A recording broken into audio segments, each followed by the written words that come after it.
വീട്ടമ്മയുടെ ആരോപണത്തെ തുടർന്നാണ് വി ബെന്നി പ്രതികരിക്കുന്നത്. ഗുരുതരമായ ആരോപണമാണ് താങ്കൾക്കും സുജിത് ദാസിനും ഒപ്പം തന്നെ വിനോദിനും എതിരെ ഉയർന്നിരിക്കുന്നത്. എന്താണ് ഇതിനോട് ഉള്ളൊരു പ്രതികരണം? തീർത്തും അടിസ്ഥാനരഹിതമായ ആരോപണം. തീർത്തും അടിസ്ഥാനം എന്ന് പറഞ്ഞാൽ 1% പോലും സത്യമില്ലാത്ത ആരോപണം. അതാണ് ആദ്യമായിട്ട് പറയാനുള്ളത്. ഇതൊരു എനിക്ക് കിട്ടിയ പരാതിയല്ല, SP-ക്ക് കിട്ടിയ ഒരു പരാതി. പൊന്നാനി IP ഏതൊരു കേസിന്റെ അന്വേഷണം ശരിയല്ല എന്ന രീതിയിലുള്ള പരാതി കിട്ടി. ആ പരാതിയിൽ ഞാൻ അന്വേഷിക്കുന്ന സമയത്താണ് ഇത്തരത്തിലുള്ള ഒരു ആരോപണം ആദ്യമായിട്ട് ഈ സ്ത്രീ പറയുന്നത്. ഞാനിപ്പോൾ മനസ്സിലാക്കിയ സംഗതിയാണ്. തിരൂർ DYSP ഓഫീസിൽ നിന്ന് ഇതെന്താണ് സംഭവം, 2 വർഷം മുമ്പുള്ള കാര്യങ്ങളാണ്, കൃത്യമായിട്ട് ഓർമ്മയില്ലാത്തതുകൊണ്ട് തന്നെ. ആ ആരോപണത്തിൽ ഇത്തരത്തിൽ വീട്ടിൽ പോയ സമയത്ത്, പരാതി അന്വേഷിക്കാൻ പോയ സമയത്ത് കയറി പിടിച്ചു എന്നുള്ള രീതിയിലുള്ള ഒരു പരാതി അതിൽ പറഞ്ഞിരുന്നു. അപ്പൊ ആ സംഗതിയും അന്വേഷണം നടത്തി. ആ സംഗതി അന്വേഷണം നടത്തിയില്ലാത്ത കഴമ്പില്ല, വളരെ കളവായിട്ടുള്ള പരാതിയാണെന്ന് ബോധ്യപ്പെട്ടതിന്റെ അടിസ്ഥാനത്തിൽ ഞാൻ SP-ക്ക് റിപ്പോർട്ട് കൊടുക്കുന്നു. SP അത് വീണ്ടും അന്വേഷണം നടത്താൻ മറ്റൊരു DYSP-ക്ക് കൊടുക്കുന്നു. സ്പെഷ്യൽ ബ്രാഞ്ച് DYSP അത് അന്വേഷണം നടത്തുന്നു. ആ അന്വേഷണത്തിലും ഇത് കളവായിട്ടുള്ള പരാതിയാണെന്ന് ബോധ്യപ്പെടുന്നു. ആ പെറ്റീഷൻ അവിടെ ക്ലോസ് ചെയ്യുന്നു.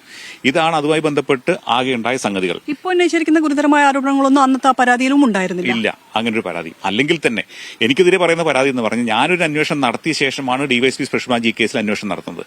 അങ്ങനെയെങ്കിൽ ഞാൻ അന്ന് ബുദ്ധിമുട്ടിച്ചിട്ടുണ്ടെങ്കിൽ, ശല്യം ചെയ്തിട്ടുണ്ടായിരുന്നെങ്കിൽ DYSP സ്പെഷ്യൽ ബ്രാഞ്ചിനോട് പറയുന്ന സംഗതിയിൽ ആ കാര്യം, എന്റെ കാര്യം കൂടെ പറയാം. ആ കാര്യങ്ങളൊന്നും അന്ന് പറഞ്ഞിട്ടില്ല, ആ പരാതിയിലില്ല. ഇല്ല. അന്ന് DYSP സ്പെഷ്യൽ ബ്രാഞ്ച് എടുക്കുന്ന സ്റ്റേറ്റ്മെന്റിലോ അല്ലെങ്കിൽ മറ്റെവിടെയോ ഇങ്ങനെ ഒരു പരാതിയെ പറ്റി പറഞ്ഞിട്ടില്ല. ഇതിപ്പോ വീണ്ടും കെട്ടിച്ചമച്ചുണ്ടാക്കിയിരിക്കുന്ന ഒരു ആരോപണം, അത് മാത്രം, ഒരു ആരോപണം എന്നുള്ള സംഗതി മാത്രം.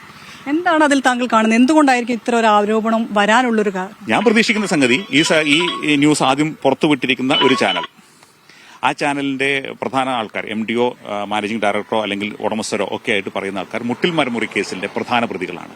2021 ബത്തേരിയിൽ വെച്ച് തുടങ്ങിയ അന്നാണ് കേസ് അവിടെ മീനങ്ങാടി പോലീസ് സ്റ്റേഷൻ രജിസ്റ്റർ ചെയ്യുന്ന കേസ്. ആ കേസിന്റെ അന്വേഷണം അന്ന് ഞാനാണ് നടത്തിയിരുന്നത്. അതിനുശേഷം ട്രാൻസ്ഫർ തിരൂർ വരുമ്പോഴും അതിനുശേഷം താനൂരിക്ക് ട്രാൻസ്ഫർ ആയ സമയത്തും അത് കണ്ടിന്യൂ ചെയ്യാൻ DGP സാർ ആവശ്യപ്പെട്ടത് പ്രകാരം ഞാൻ കണ്ടിന്യൂ ചെയ്തു വരികയാണ്. അതിന്റെ കുറ്റപത്രം സമർപ്പിച്ച് ബാക്കിയുള്ള കുറ്റപത്രങ്ങൾ, ഒരുപാട് 42ഓളം കുറ്റപത്രങ്ങൾ ആ ഒരു കേസിൽ തന്നെ ചെയ്യേണ്ടതുണ്ട്.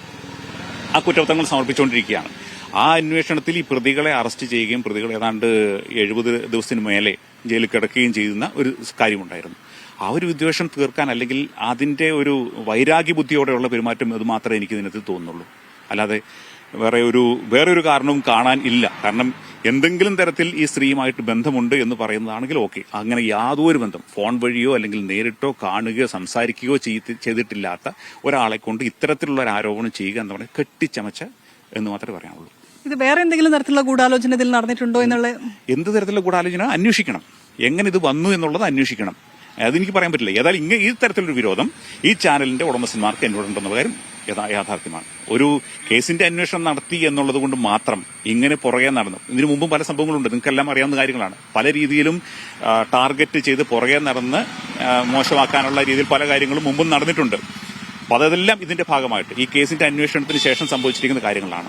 ഇത്തരത്തിൽ പോകുന്നത് ശരിക്കും ക്രിമിനലുകളെ വളർത്തിയെടുക്കാനുള്ള, ഒരു പോലീസ് ഉദ്യോഗസ്ഥന് അവന് ഡ്യൂട്ടി ചെയ്യാൻ സാധിക്കാത്ത രീതിയിൽ ഈ രീതിയിലുള്ള വാർത്തകൾ വരുന്നത് ക്രിമിനൽസിനെ വളർത്തിയെടുക്കാനുള്ള ഒരു മാർഗമായിട്ട് മാത്രമേ കാണാൻ പറ്റൂ. എന്താണ് ഇനി താങ്കൾ പറയുന്നത് തീർത്തും അടിസ്ഥാനരഹിതമായ ഒരു ആരോപണമാണ് എന്നുള്ളത്? അപ്പോൾ പിന്നെ സ്വാഭാവികമായിട്ട് നിയമപരമായിട്ട് നീങ്ങായിരിക്കും. എന്തായിരിക്കും താങ്കൾ മുന്നോട്ടുള്ള ഒരു നടപടി?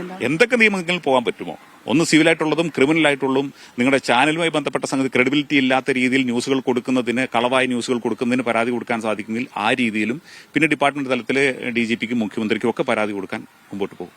ഇതിനകത്ത് ഇത്തരത്തിലുള്ള പരാതി ഫോർവേഡ് ചെയ്തിട്ടുണ്ടോ? അതായത് ഏതെങ്കിലും രീതിയിൽ മേലെന്നുള്ള ഉദ്യോഗസ്ഥർ ആരെങ്കിലും താങ്കളോട് ഇക്കാര്യം അന്വേഷിക്കുകയോ ചെയ്തിട്ടുണ്ടോ? നേരത്തെ ഞാൻ ഈ പരാതി കൊടുത്തിരുന്നു.